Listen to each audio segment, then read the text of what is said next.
1923년 9월 1일 11시 58분 일본 사가미만을 진앙지로 일본에는 진도 7.9에서 8.3에 이르는 대지진이 발생했습니다.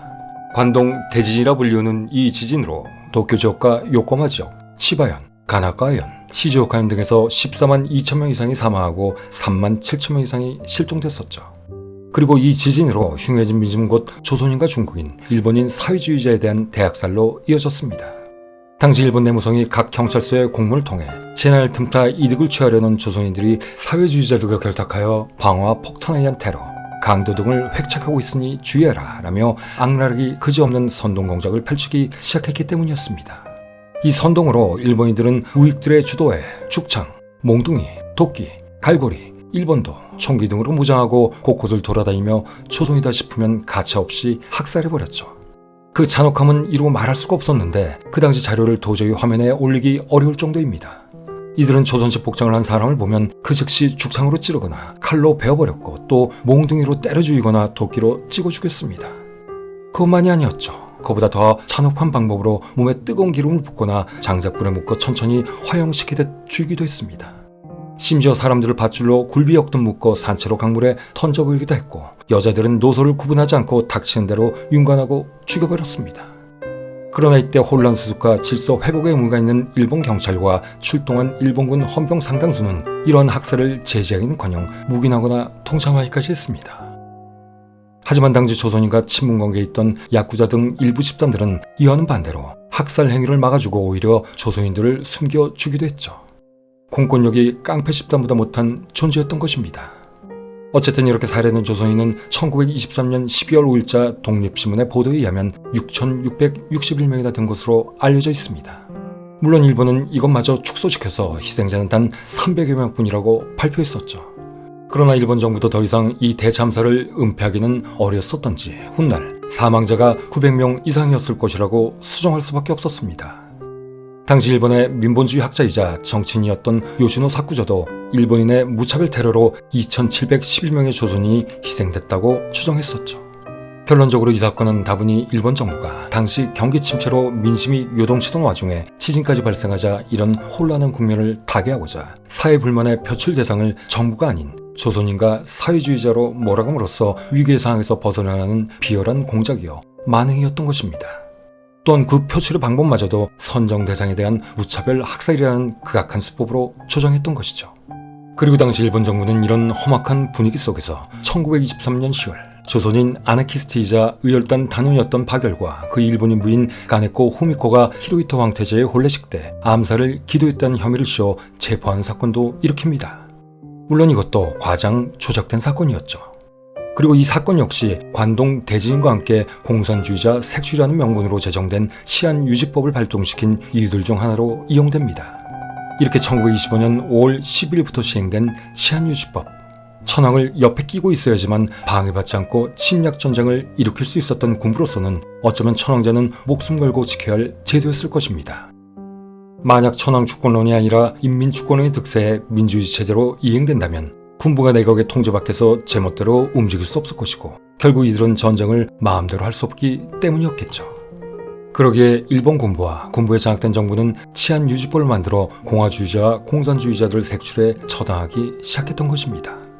물론 이를 핑계로 민본주의적 가치까지 모조리 일소해버리죠.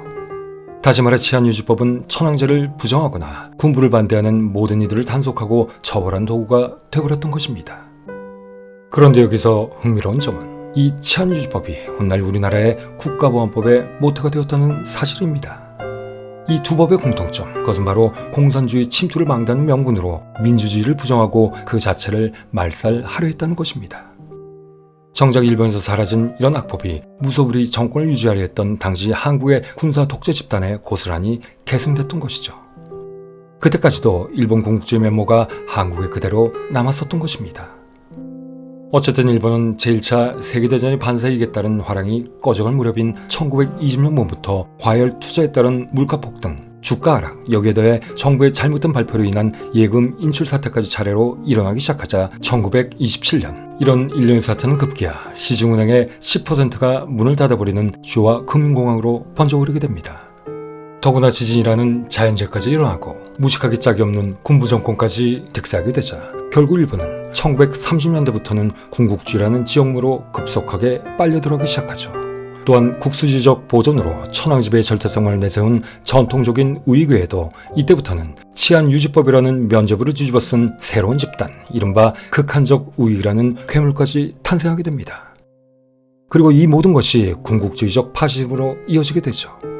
독일의 나치와도 같은 새로운 수정주의적 사회주의인 국가사회주의가 탄생한 것입니다.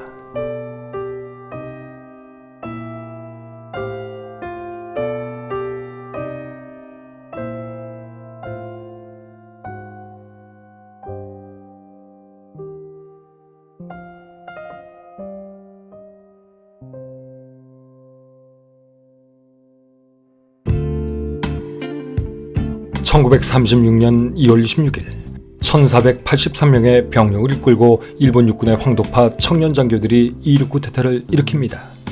이후 일본은 오직 맹허적인 군국주의만을 맹종하게 되죠.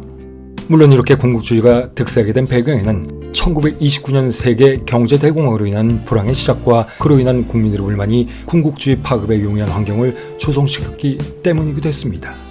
그러나 이를 용의주도하게 이용한 일본 군부뿐만 아니라 일본인 특유의 굴종적인 민족성, 거기에다 폐쇄적인 일본사의 모순점이 더 큰 영향을 주었죠.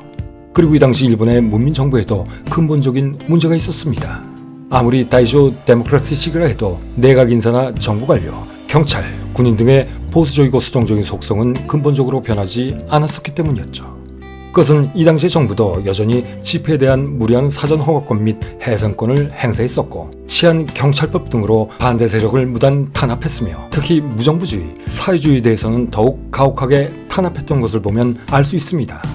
여기에 더해 이 시기 정치 시스템부터는 보다 많은 선거 자금을 필요로 하는 금권선거가 판을 치기 시작했고 이는 모든 정치적 혜택을 각 지역의 유지나 돈 많은 부자들에게만 반영되게 했습니다.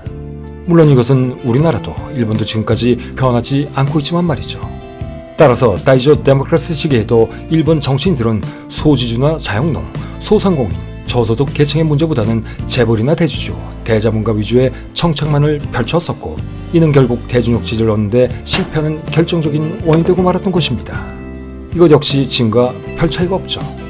결국 그다지 민주적이지도 공평하지도 또 유능하지도 않은 문민 정당 정치에 염증을 느낀 일반 시민, 극우 세력, 소장파 군인들에게 문민 정부는 그저 부정과 부패만을 낳고 현실적인 문제들을 전혀 해결하지 못하는 시스템이라고 여겨지게 된 것입니다. 그러자 일본 군부는 이것을 기회로 삼아 문민 정부의 무능함을 더욱 과장시켜 보다 적극적으로 흑색 선전하기 시작합니다. 결국 이런 여론 공작의 결과 일본은 일관되게 제국주의, 군국주의 국가의 길로만 달려가게 되죠. 일본 국민에게 문민 정당 정치는 그저 아둔하기 짝이 없는 제도라고 인식시키는데 성공한 것입니다. 그리고 이런 삐뚤어진 집단 체면은 일본을 곧 대재앙 속으로 몰아넣게 되죠. 이때부터 전쟁에 승리하는 대이하에 사회 최하층에 위치해 있던 부라코민과 제일조선인 물론 일반 일본인들의 인권까지 철저히 유린되기 시작합니다. 그 결과로 일어난 만주사변, 중일전쟁, 태평양 전쟁 내내 일본인들은 무거운 세금과 정부 영업에 신음해야만 했죠. 아니 절멸의 위기에 처해버리고 말았던 것입니다. 그렇다면 다이조 데모크라시가 실패로 끝난 결정적인 이유는 무엇일까요? 물론 표면적인 가장 큰 이유는 군부의 폭주 때문일 것입니다. 대낮에 총리를 암살한 범인들을 사면시킬 정도로 그들의 영향력은 막강했고 행동 또한 거침이 없었으니까요. 그러나 만약 일본 민중들 대다수가 이런 말도 안 되는 사면을 반대했었다면 군부가 이토록 망랑할 수는 없었을 것입니다. 하지만 어처구니없는 일이 발생하죠. 극악무도한 총리 암살범들이 사면받은 배경에는 석방 탄원서만 무려 50만 건이 넘을 정도로 이들에 대한 광범위한 일본 국민의 지지가 있었던 것입니다. 일본의 역사에서는 다이조 데모크라시 시기에 일본의 민중은 제국주의에 반대했었다고 기술하고 있습니다. 그런데 앞서 말했듯이 민주주의 물꼬를 틀어막는 제국주의 천병 군부를 탄원서를 써가며 지지한다는 건 심각한 모순이 아닐까요? 그렇다면 그 모순의 이유는 도대체 무엇일까요? 그 답은 그리 멀리 있지도 또 신박하지 않을지도 모릅니다. 그것은 앞에서도 언급했듯이 지금까지도 일본인들에게 존재하고 있는 매우 특이한 일본인의 민족성인 모순성과 모호성 그리고 이중성, 바로 그것에 있지 않을까 생각해봅니다. 역사의 만약이란 말은 없습니다. 하지만 만약 이때 일본 국민이 데모크라시를 진정한 민주주의 태동의 고통이라고 여기며 조금만 더 참고 열매로 맺게 했더라면 그리고 민주주의 국가의 주권은 국민이다 라고 외치며 군림하되 통치하지 않는 영국처럼 주권이 왕이 아니라 국민에게 있는 최선의 입헌 군주제라도 돌아설 수 있는 소심한 용기라도 있었더라면 아무도 일본은 태평양 전쟁을 일으키지 않았을지도 모릅니다. 그러나 과연 그것이 가능했을까요? 지금도 변한 것이 없습니다만 그 당시도 500년 이상 지속되었던 봉고적 전제와 무사도라는 비상식적이 짝이 없는 가치관, 여기에 더해 지금까지도 그들을 옥죄고 있는 와라는 사회적 관념, 이 모든 것들이 그들을 지배하는 한 그것은 한낱 몽상이었을지도 모르겠습니다.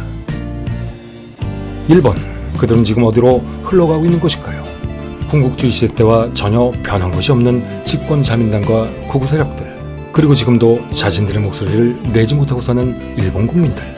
아마도 지금이 일본에게 다이쇼 데모크라시가 가장 필요할 때가 아닌가 생각해봅니다.